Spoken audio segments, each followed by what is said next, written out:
최근 간편 결제 및 빅데이터 활용 등 금융 혁신이 이루어지면서 소비자들의 금융 거래는 이전보다 훨씬 편리해졌는데요.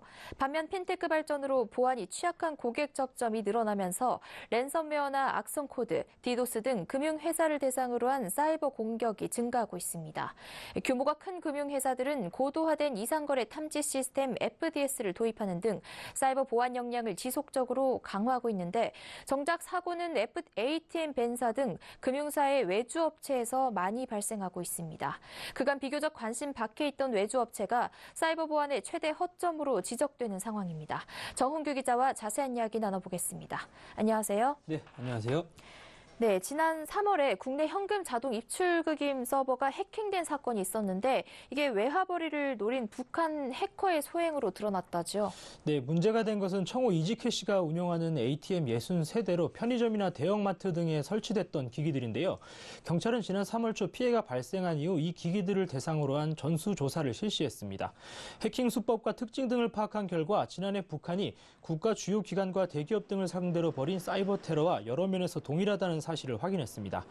이번 해킹에는 지난해 다른 사건들처럼 백신 업데이트 서버의 취약점을 이용한 침투 방식으로 동일한 악성 코드가 사용됐고 당시 해킹에 쓰인 서버가 다시 사용됐다고 경찰은 설명했습니다.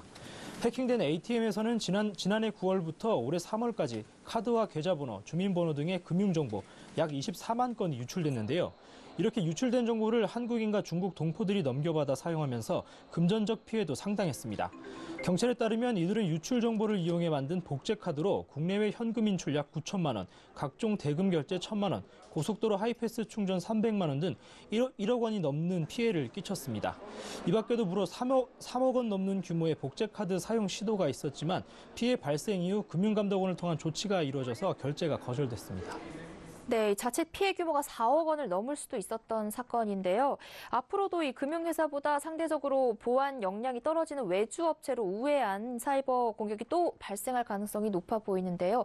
대응 방안이 나오고 있습니까? 네, 그동안은 금융보안연구원과 금융사들 공동으로 외주업체의 보안 취약점에 대한 점검을 매년 실시해 왔는데요. 점검 기간이나 횟수, 인력 부족 등으로 문제점을 발견하지 못해 이번 사건이 발생했습니다.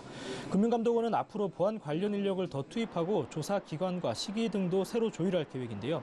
특히 문제가 되는 것은 ATM 벤사 등의 외주는 여러 금융사의 공동 위탁 형태로 돼 있어서 점검을 통해 문제점을 발견해도 책임지고 사후 관리를 하는 곳이 없었다는 겁니다.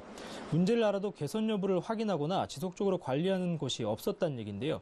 이에 금감원은 최근 공동 위탁 형태의 외주업체에 대해 담당 금융기관을 하나씩 지정해서 사후 관리를 책임지도록 했습니다.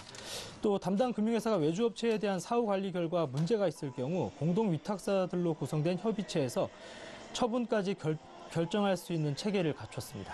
네, 이렇게 외주업체들에 대한 역할이 강화되는 만큼 책임도 뒤따르게 될 텐데요. 금융회사들의 부담이 커지지 않을까요? 네, 지금도 문제가 발생하면 금융회사들이 책임을 지게 돼 있습니다. 이번 청호 이지캐시 ATM의 해킹 사고로 발생한 피해도 각 금융사들이 전액 책임져야 하는데요. 전자금융거래법 제9조에 따르면 신용카드의 위변조로 발생한 사고로 인해 카드 회원에게 손해가 발생한 경우 카드 회원의 고의 또는 중과실이 없다면 금융회사가 책임을 져야 합니다. 금감원의 원칙도 위탁 관계에서 최종 책임은 위탁사가 져야 한다는 건데요. 예를 들어 이번 ATM 해킹 사건처럼 나도 모르게 내 카드가 결제됐을 때 카드사에 전화했더니 외주업체 운운하면서 남 얘기하듯 하면 소비자 입장에서 황당할 수밖에 없는데요. 외주업체에서 발생한 문제라 해도 자사 서비스에 대한 책임은 어찌 보면 당연한 일입니다. 금감원은 금융사의 외주업체 관리를 강화하는 한편 자체적으로 금융회사의 정보보호 인력과 예산 비율, IT 검사 횟수 등 계량 실태 평가를 상시 실시해서 취약 부문에 대한 감독 검사 역량을 집중할 계획입니다. 이와 함께 전자금융사고 시 소비자가 투명하고 신속하게 피해 배상을 받을 수 있도록 사고 처리 절차 등을 개선해 금융회사가 책임지는 관행을 확립하겠다는 게 금감원의 입장입니다. 네, 금융사 외주업체 보안 문제에 대해 정훈규 기자와 이야기 나눠봤습니다. 고맙습니다. 네, 감사합니다.